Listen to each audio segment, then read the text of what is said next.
The test is in 4 parts: Part 1, Part 2, Part 3, and Part 4. Now look at Part 1. Part 1. You'll hear two travellers, Lilith and Alex, having a discussion in a cafe. First, you have some time to look at questions 1 to 5.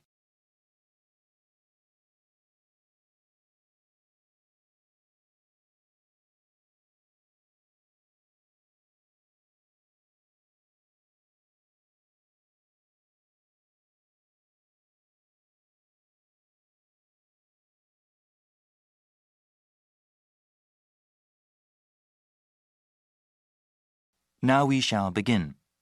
You should answer the questions as you listen, because you will not hear the recording a second time.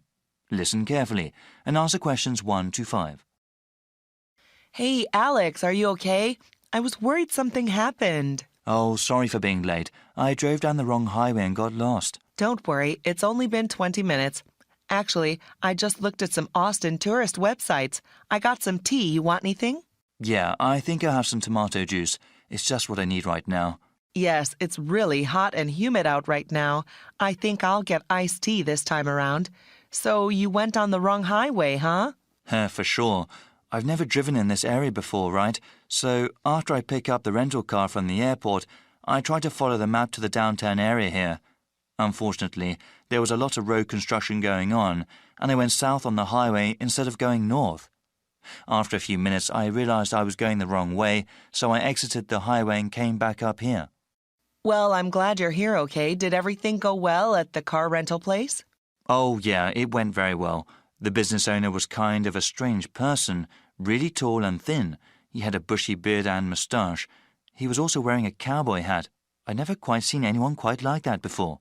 I guess every place in the world has eccentric people. Yeah, definitely. But he told me about all these great places to eat around here. He said they have some really great Mexican food in the area. That's great. I haven't had that in such a long time. We definitely have to go to a place for dinner. Well, I want some more iced tea. How about you? Yeah, I need to order still. You know what? I think I'll get one of their sandwiches too. They look really good. Okay, let's order then. Before you hear the rest of the discussion, you have some time to look at questions 6 to 10.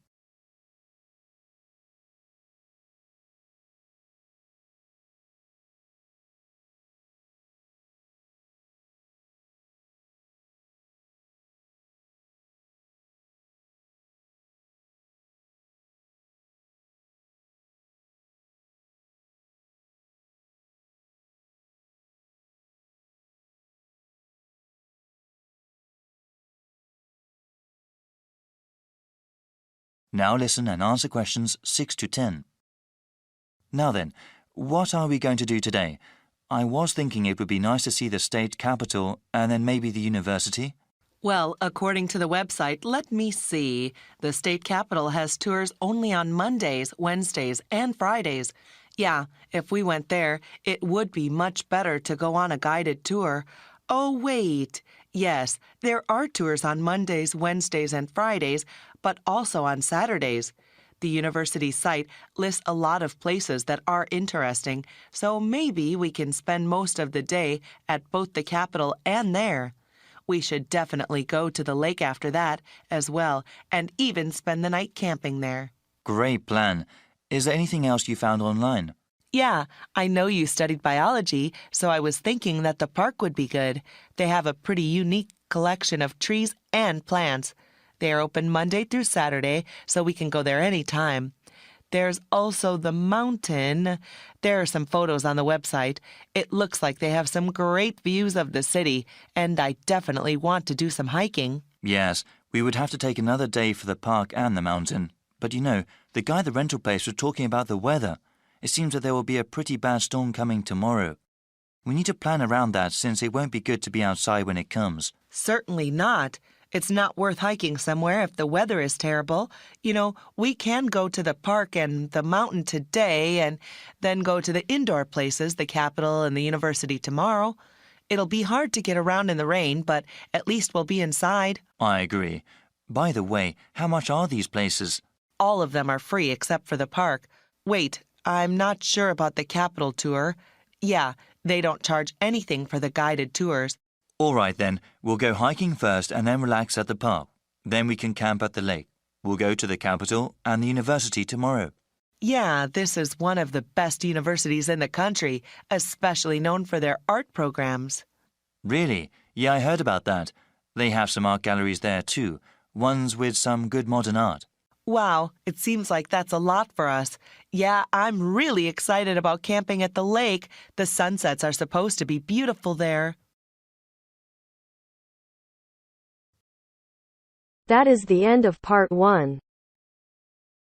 You now have half a minute to check your answers.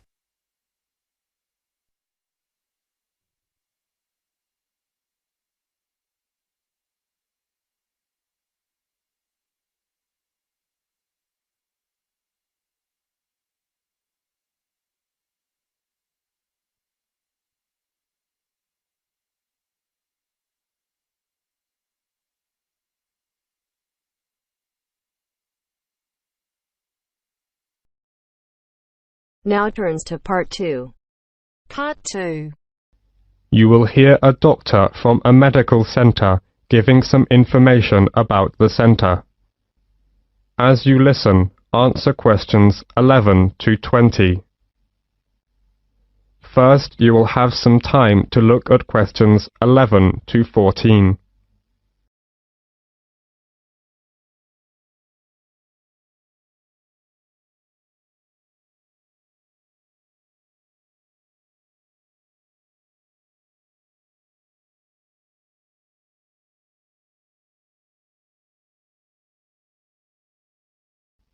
As you listen, answer questions 11 to 14. Section 2. Good morning, everyone. I'm John Smith, the General Practitioner of London Fields Medical Centre, and I'm very glad to give you a brief introduction about our practice and some suggestions about how to see a doctor here. Our receptionists are usually the first point of contact and are here to help you. They have a lot of information to hand, and in most cases will be able to help you with your inquiry, ensuring you see the most appropriate clinician. Okay, right. Well, the first thing to do is to register. We can only accept new patients who live in our practice catchment area. To register with us, you will need 2 proofs of address, such as bank statements or tenancy agreements, plus 1 form of ID, such as passport or driver's license. If you are foreign nationals, then you'll have to register as a temporary visitor. Then, fill in this form. It's a medical history form. You have to give details of any illnesses you have had. Then, you also need to write down if you've got any allergies. Okay? This as well as that. We need to know if you've had any operations. And, last of all, you have to give full details of current medication you may be on. This as well as that. You need to fill in this registration card. This is for your personal details. That's your full name, address, and telephone numbers. Okay? And we also need to make an appointment for you to see the doctor for a new patient health check. It'll just take about 15 minutes, that's all. It's just a basic checkup, really. Before the speaker goes on with his introduction, look at questions 15 to 20.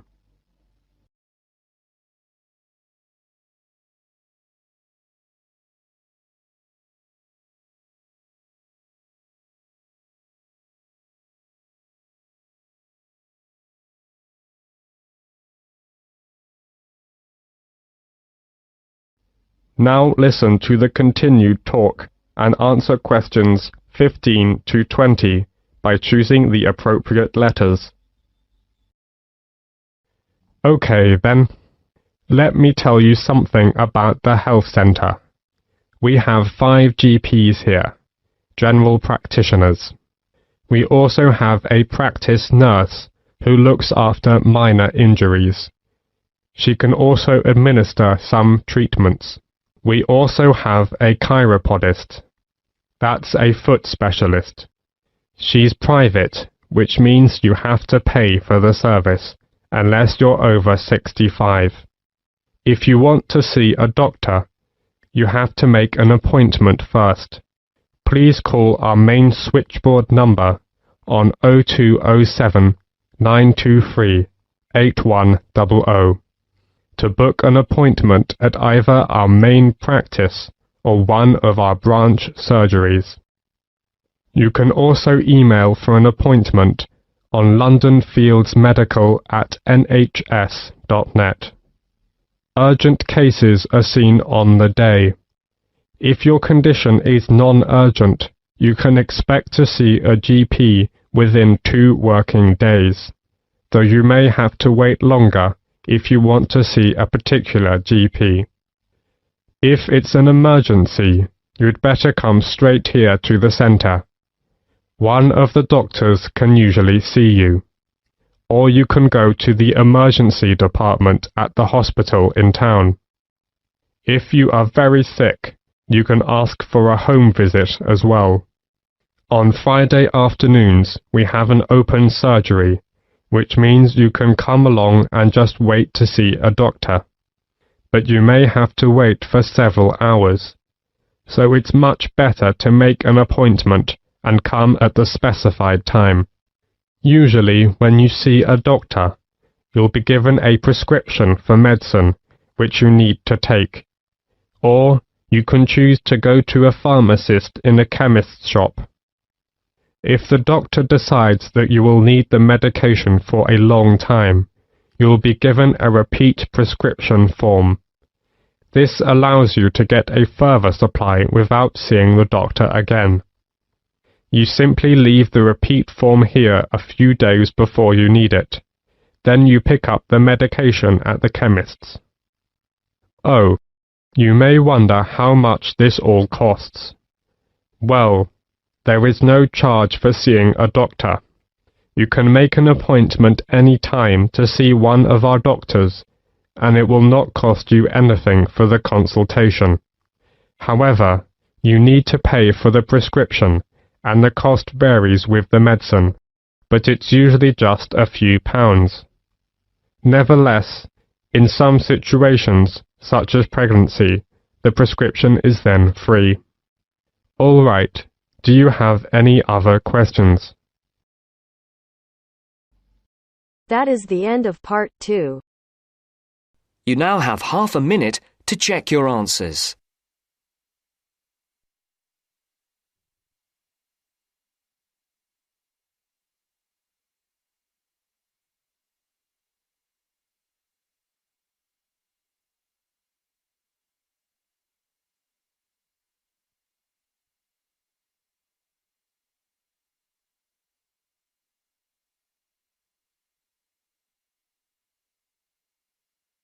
Now turns to part 3. Part 3. You'll hear a talk between an interviewer and an interviewee called Chris Evans from the Royal Caledonian Curling Club about ice curling. First, you have some time to look at questions 21 to 26.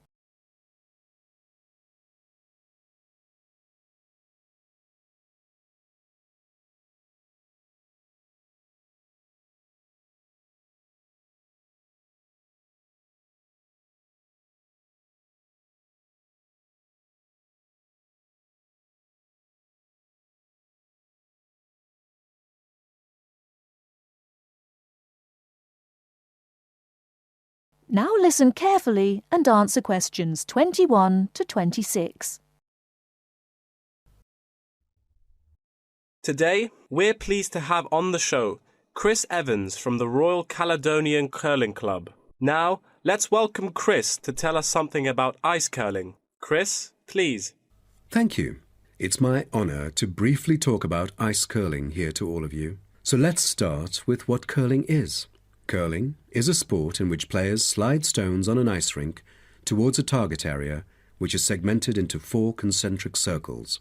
2 curling teams consist of 4 players, the lead, the second, the third, and finally the skip. The captain of the curling team and its players will throw their stones in the order stated above. Each team has 8 stones. The purpose is to accumulate the highest score in the game. Points are scored depending on which stone is resting closest to the centre of the target area at the end of the game. The ice surface on which the game is played, or the rink in curling, is called the sheet. It is covered with tiny droplets of water that become ice and cause the stones to curl or deviate from a straight path. The curling players should slide the heavy polished stones or rocks across the ice curling sheets towards the house, a circular target marked on the ice, as I mentioned before. There are several pieces of equipment essential for a curling game, so a concise instruction will be given to you. The most important things are the curling brush, which is used to sweep the ice surface in the path of the stone, as well as the curling stone, which is sometimes called rock. The former is usually made of horsehair, and the latter is made of granite, mainly coming from Scotland. Curling shoes are similar to ordinary athletic shoes, except that the 2 shoes in a pair have dissimilar soles. The sole of the slider shoe, which is designed for the sliding foot, is typically made of Teflon, while the gripper shoe for the hack foot has a special layer of rubber applied to the sole. During the curling game, you may also find a stopwatch attached either to the player's clothing or the broom, which is used to time the stones over a fixed distance to calculate their speed.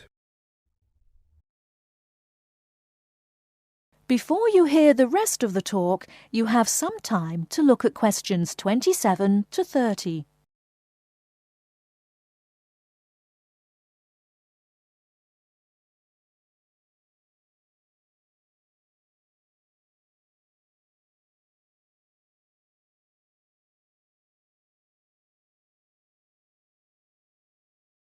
Now listen and answer questions 27 to 30. Now, a word about the development of curling clubs. Curling is thought to have been invented in medieval Scotland, and outdoor curling was very popular in Scotland between the 16th and 19th centuries, as the climates provided good ice conditions every winter. Kilsyth Curling Club is renowned as the first club in the world, having been formally constituted in 1716, and widely influencing ice curling development. In Kilsyth today, both men's and ladies' sections are thriving, participating in all major competitions and having won championships in the British Open in the past.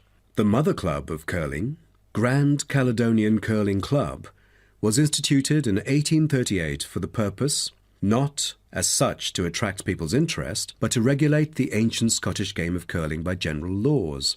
With these official rules, the young curlers could be trained in a more professional way. By 1842, the new national club had sought to obtain royal patronage, and it has ever since been known as the Royal Caledonian Curling Club. However, many sports, such as athletics and tennis, were frowned upon as being too recreational and not practical enough, so the Crown banned them by law during the 1300s, in the hope that men would instead practice the archery skills that were seen as vital to the country's defence.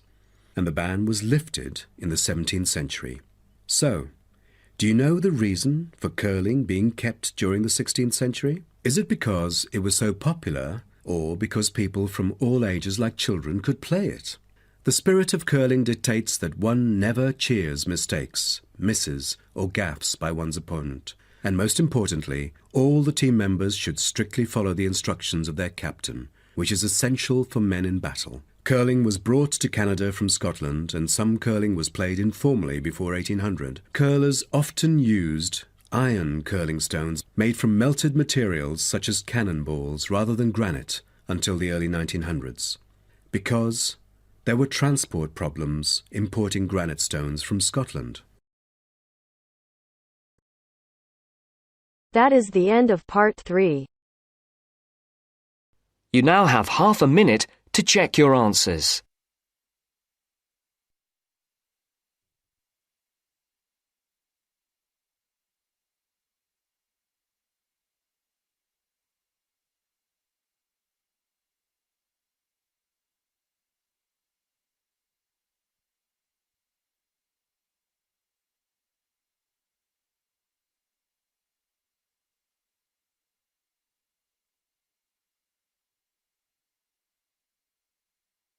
Now turns to Part 4. Part 4. You will hear a monologue on the subject of the Celts. First, you have some time to look at questions 31 to 40.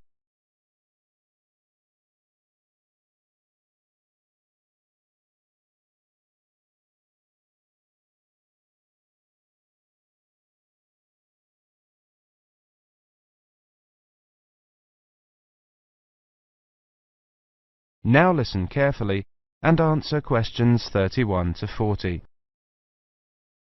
Welcome to this introductory lecture on the Celts. Who were the Celts? The Celts were an Indo-European group, that is, related linguistically to the Greeks, the Germanic peoples, certain Italic groups and peoples of the Indian subcontinent.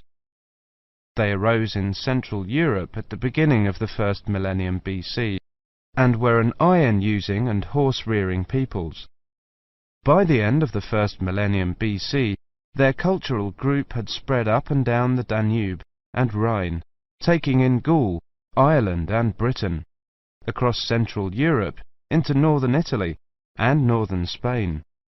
Their roaming across Europe led some of the Celtic tribes to sack Rome in 390 BC, creating a fear of the northern barbarians that was to haunt Romans for hundreds of years to come. The Celts are defined archaeologically by the type sites of Hallstatt and Latene, the former being taken to relate to an earlier phase of cultural development. Hallstatt, an ancient salt mining area, was excavated from 1876 onwards by the Viennese Academy of Sciences, and provided the first classification of the prehistoric Celts. In 1858, the waters of Lake Neuchâtel in Switzerland sunk to a low level, revealing a large prehistoric settlement with a huge number of surviving artifacts. The nearby town of Latene gave its name to the second phase of Celtic cultural development. However, please note that these phases overlap through time and are defined according to geographical area. Let's look at each of these, taking the Hallstatt first. Hallstatt culture is characterized in 4 stages. A and B were during the Late Bronze Age, from about 1200 to 700 BC. C was in the Early Iron Age, from about 700 to 600 BC. D was from about 600 to 475 BC. The Hallstatt culture spanned Central Europe, with its centre in the area around Hallstatt in central Austria. There were 2 distinct cultural zones, the eastern and the western. At the start of the period, long-distance trade was already well established in copper and tin, the basic requirements for manufacture of bronze. From about 700 BC, trade in iron also became established. The Hallstatt area also already controlled the trade in salt, crucial when there were few other means to preserve food. Control of these 2 crucial trade goods, iron and salt, provided the basis for the accumulation of wealth and influence. From 800 BC, some burials of rich people can be identified in Central Europe, with grave goods such as wheeled wagons and iron swords. Hallstatt C saw the construction of fortified hilltop settlements to the north of the Alps. These had burial mounds holding very high-quality goods, such as vehicles and expensive imported treasures. By the time of the Hallstatt D period, these increasingly extravagant burial mounds were clustered around a few major hill forts to the southwest of the region. This suggests a development and a concentration of wealth and social power, possibly based on the development of Massilia, present-day Marseille, as a Greek trading port. The expansion of luxury trade brought greater opportunities for profit and helped to create an increasingly stratified society, with the development of a wealthy nobility. Over the period from 1846 to 1863, 1,000 graves were found at Hallstatt, with an astonishing range of artifacts, including clothing and salt mining equipment, as well as weapons, jewellery, pottery, and imported bronze vessels in the chieftains' graves. The Latene era was the time of Celtic expansion and migration, and the time of formation of the myths. The Latene culture is named after the site in Switzerland where it was first discovered. The Latene people were those known to the Romans as Gauls, originally found in an area from eastern France to Bohemia. The Latene culture spread rapidly from about 400 BC. The Latene Celts settled in Spain in 450 BC, in northern Italy in 400 BC, invaded Rome in 390 BC, invaded Greece in 279 BC, invaded Galatia in modern Turkey in 270 BC. By 200 BC, they occupied the lands that are now Britain, the Netherlands, Brittany, Belgium, Germany and Switzerland. There is much debate over how much of the expansion into Britain was achieved through invasion and settlement, and how much was the expression of cultural transfer that accompanied trade and reflected the commonality of kinship and language of many tribes. There is little evidence for actual migration of Latene people into Britain. Nevertheless, it does appear that the Latene culture was more militarily focused than the Hallstatt one. The Latene graves across Europe hold iron weapons, swords and spearheads, and wooden shields, as well as everyday items such as razors, yokes, cauldrons and jewellery.